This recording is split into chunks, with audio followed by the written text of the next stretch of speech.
सबसे बड़ा इशू है कि कैपेसिटी पेमेंट का। आपने खुद कहा कि 24 रुपए जो है ना ये कैपेसिटी पेमेंट की मद में हम दे रहे हैं।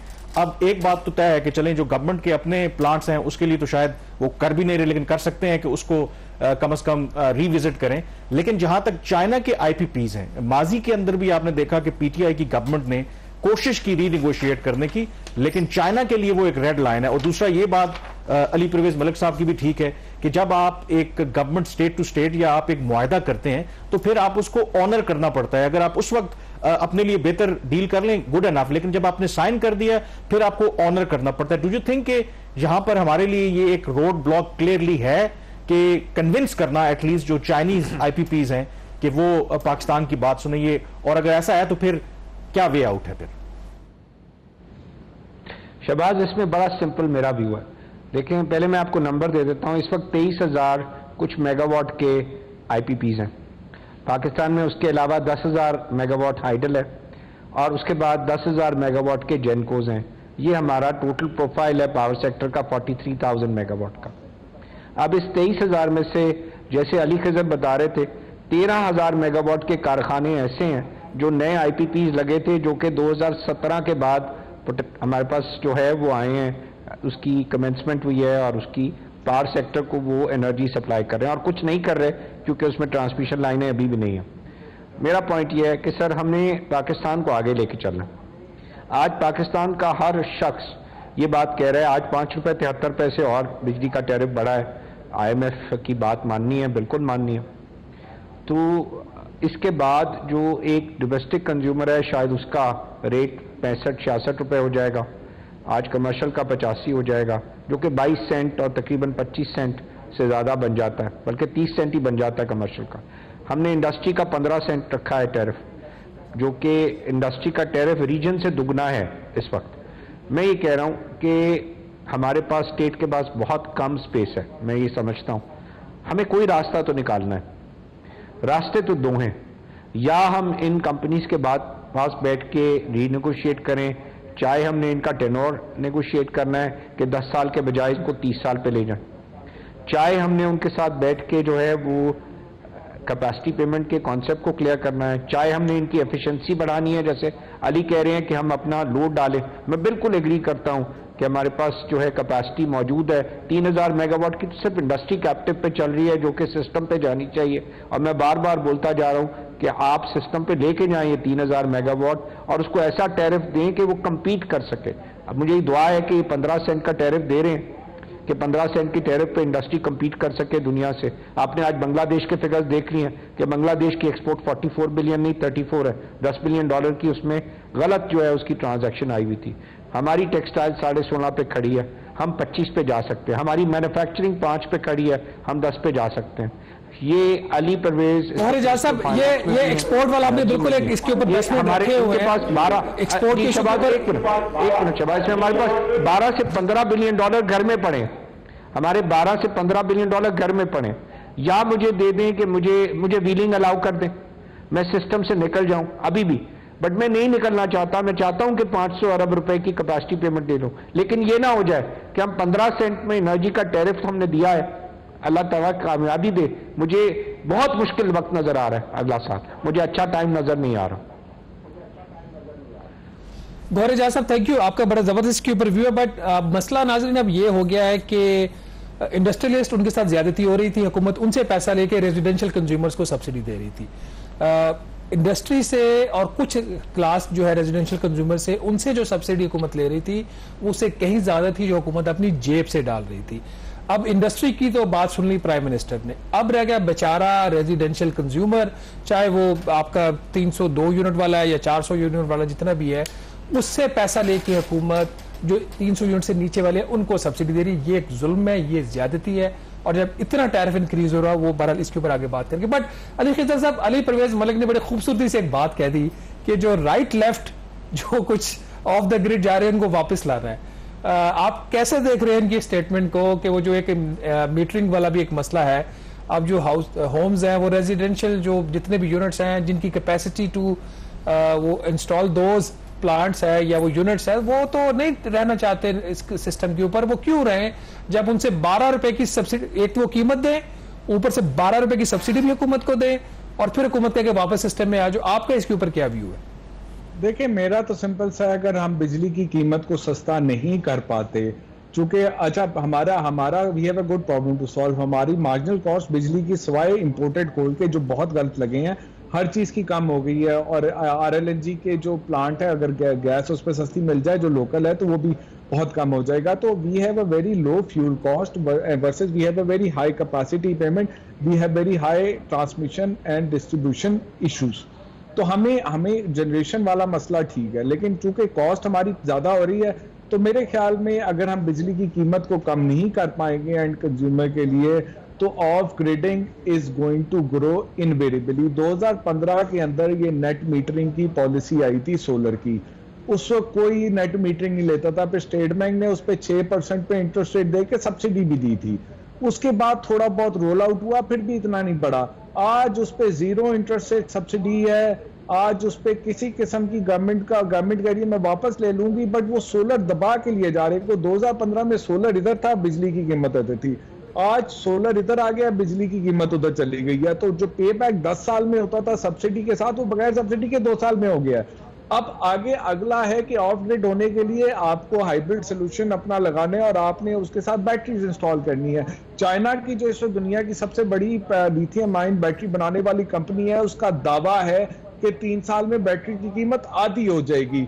और अगर ये आधी हो गई है, तो आज बैटरी लगा के जो पे बैक पीरियड 6 साल का बनता है, वो भी 3 साल का हो जाएगा।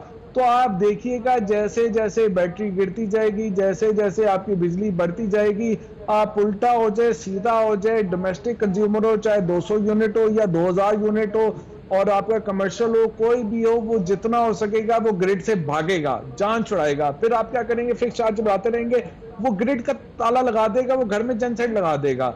आप लोग समझ नहीं रहे हैं, कंज्यूमर नहीं पे कर सकता, आपको इसको चेंज करना है। भाई आपको जाके IPPs के साथ क्या निगोशिएट करना है? वो ये करना है कि भाई ये प्रोजेक्ट की यूजफुल लाइफ 40 जो सबसे इंपॉर्टेंट बात है कि अब जो कंज्यूमर की जो कैपेसिटी है टू पे बिल्स, वो इरोड होती जा रही है। प्रोग्राम के आगाज में भी हमने जिक्र किया था, अली परवेज मलिक साहब हमारे अपने ऑफिस के अंदर, कि पिछले साल अगर जून में हमारा ड्राइवर पार्किंग में गाड़ियां धोने वाला एक बेचारा बंदा जो है, उसका अगर 4-5 हज़ार बिल आ रहा था, इस महीने 25,000-30,000 रुपए उसका बिल आया। तो आप इमेजिन करें कि उसकी इतनी आमदन नहीं है जितना उसका बिल आ रहा है। और दूसरा, आप ये कह रहे हैं कि गवर्नमेंट की एक कोशिश है कि जो लोग ऑफ ग्रिड जा रहे हैं उनको ऑन ग्रिड लाया जाए, लेकिन अगर गवर्नमेंट बिजली इतनी महंगी करेगी तो फिर लोगों के पास क्या ऑप्शन रहेगा? वो तो फिर करेंगे। और अली खिजर साहब ने कहा कि आप जो मर्जी करते रहें, इस वक्त तो बड़ा इंसेंटिव है लोगों के पास, जो अफोर्ड कर सकते हैं वो सोलर पे जा रहे हैं और फ्यूचर में जाते रहेंगे। अच्छा कामरान, ये जो हमने ऑफ ग्रिड वाली बात को सिर्फ एक पर्टिकुलर डायरेक्शन में ले गए ना, मैं इसको जरा आपको एक्सप्लेन कर दूंगा कि प्लीज थिंक बियॉन्ड सोलर। हमने इस मुल्क की मईशत को स्टेबलाइज करना है। हमने इस मुल्क की जो एक्यूलीज हील्स इस वक्त है ना, जिसके ऊपर ये सारी मईशत का निजाम, मैंने कहा ऑक्सीजन की तरह है। अगर किसी इंसान से ऑक्सीजन की सप्लाई बंद हो जाए तो वो इंसान कोलैप्स हो जाता है। हमने उसको ठीक करना है। तो इसके ऊपर हम यहाँ पे कोई, अगर हम इसके ऊपर सनसनी करने के लिए कि अगर नेट मीटरिंग की मैंने तो ना कोई बात की है, आप मुझे बता दें कि ऑफ ग्रिड नेट मीटरिंग के अलावा, सोलर के अलावा और फ्यूल्स नहीं चल रहे क्या? फर्नेस ऑयल पे नहीं चल रहे क्या? आपके कैप्टिव प्लांट नहीं चल रहे क्या? और चीजें नहीं हो रही? तो लेट अस नॉट सेंसेशनलाइज, हम यहां पे इश्यूज रिजॉल्व करने बैठे। But before that I want to clear something कि ये प्रॉब्लम का स्केल कितना बड़ा है। देखिए, मैंने आपसे इतनी गुजारिश की, कैपेसिटी पेमेंट 2000 अरब है कि 2800 अरब है जो अगले साल जा रही है, उसको आपको निगोशिएट करना है विद म्यूचुअल कंसेंट। मैंने तो नहीं आपको कहा कि सर्जरी दरकार नहीं है, मैंने तो आपको कहा सर्जरी दरकार है, पर आपको सॉवरेन अपनी कमिटमेंट्स को आप डिफॉल्ट नहीं कर सकते। That is my starting point. दूसरी बात यह कि 11 महीने के अंदर आपका तकरीबन 113 बिलियन यूनिट प्रोड्यूस हुआ है। आप पूरे साल का लगा लें, वो आपका 125 बिलियन यूनिट हो जाएगा। मैंने आपको कहा है कि जी अगर 2800 अरब को 125 से डिवाइड करें तो आपका बनता है 22 रुपए का कैपेसिटी चार्ज। अगर इसको मैं 150 से डिवाइड करूं तो वो 20 रुपए के नीचे चला जाता है। तो इसलिए हमें ऑफ ग्रिड लेके ऑफ ग्रिड को ऑन ग्रिड लाना है। कैप्टिव क्या फ्यूल्स नहीं चल रहे सस्ती गैस के ऊपर? अब मैं उसकी मिसाल भी गौहर साहब ने बिल्कुल ठीक दी। आज RLNG जो आपके पास आ रही है, 60% की थर्मल एफिशिएंसी वाले प्लांट्स के अंदर जल के 24 रुपए का ईंधन उसकी कॉस्ट आ रही है। हमारी जो लोकल गैस है वो 30% के थर्मल एफिशिएंसी के प्लांट्स के अंदर हम दे रहे हैं और उसकी 13 रुपए की गैस आ रही है। तो आप can you imagine the kind of wastage in terms of foreign exchange, in terms of resources जो हम अपनी इंडिजिनस रिसोर्सेज हम इस मुल्क के साथ कर रहे हैं। तो मैंने आपको सिर्फ ये गुजारिश की, हमें इस डायरेक्शन में आगे चलना है। और सबसे पहली जो मैंने आपसे बात की, हमें परवर्स इंसेंटिव तोड़ने हैं। आज जो ये ऑफ ग्रिड और ऑन ग्रिड की बहस चल रही है ना, मैं तो दोनों के साथ इत्तेफाक कर रहा हूं। आज हमारी प्राइसिंग रिजीम ऐसी बन गई है कि जिसको ग्रिड पे नहीं होना चाहिए वो ग्रिड के ऊपर है, और जिसको हमें ग्रिड के ऊपर लाने की जरूरत है वो ग्रिड से ऑफ चला गया है। तो हमें इस निजाम को ठीक करना है, और जब तक वो सर्जरी हम नहीं करेंगे, चाहे हम व्हीलिंग के जरिए आप उनकी कॉस्ट को इंसुलेट करें। व्हीलिंग के अंदर भी एक नई बहस चल गई हुई है। गौर साहब ने बात तो कर दी कि 1-2 सेंट की बिजली आप व्हील करवा लें, पर जो नेपरा का व्यू है कि जो स्टैंडर्ड कॉस्ट है,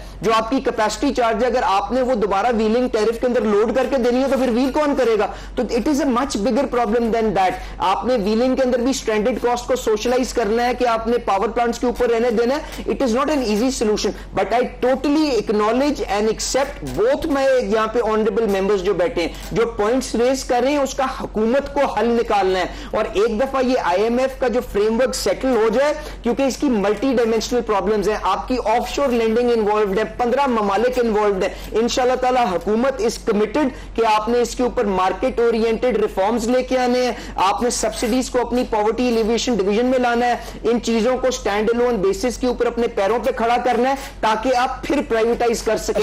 इसी तरह सर्कुलर डेट एक्यूमुलेट करता है तो कौन आके प्राइवेट सेक्टर में इन्वेस्ट करेगा?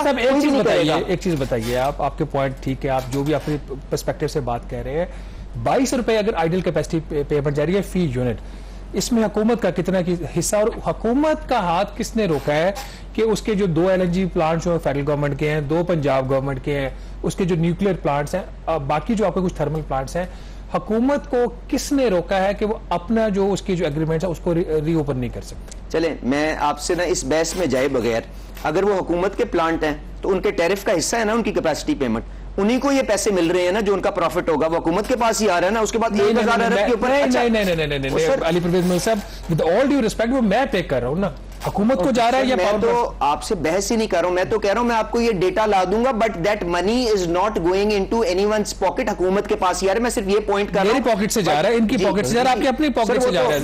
बिल्कुल सही कह रहे हैं, बट मैंने तो आपसे पहले एक्नॉलेज कर ली प्रॉब्लम कि हमें it is a very complex problem handle करना है। मैं आपको जो छोटी सी विजिबिलिटी दिखाना चाह रहा हूं, जिसकी तरफ अली खिजर साहब और गौहर साहब ने बात की। आपको पता है इस 11 महीने के अंदर जो आपकी इंडस्ट्री है, जो कैश काउ है, जो बिजली भी आपको पेमेंट देती है, जो आपकी चोरी भी जिसके पास नहीं होती, उसकी कंजम्पशन 11% ड्रॉप हो चुकी हुई है। आप उसके अंदर क्लोजर भी है, उसके अंदर आपकी ऑफ ग्रिड पे जो लोग चलेंगे, दोनों डायमेंशंस है। पर इसके ऊपर आपको एक सेकंड के लिए और देखें, कल मैं लेस्को के दफ्तर में 3 घंटे बैठा हुआ था, लेस्को के अंदर 20% की ड्रॉप है। So this trend has to be checked. उसके अंदर ये हर फ्रंट, हर इशू जिसके ऊपर आपने भी हाईलाइट किया है, हुकूमत के प्लांट्स हो, प्राइवेट सेक्टर के प्लांट्स हो, गौहर साहब ने जो बात की है, अली खिजर साहब ने बात की है, मैं उसकी आवाज उठाता भी रहूंगा और इंशाल्लाह ताला इन दोस्तों के मशवरे के साथ उसके ऊपर भरपूर काम भी करेंगे।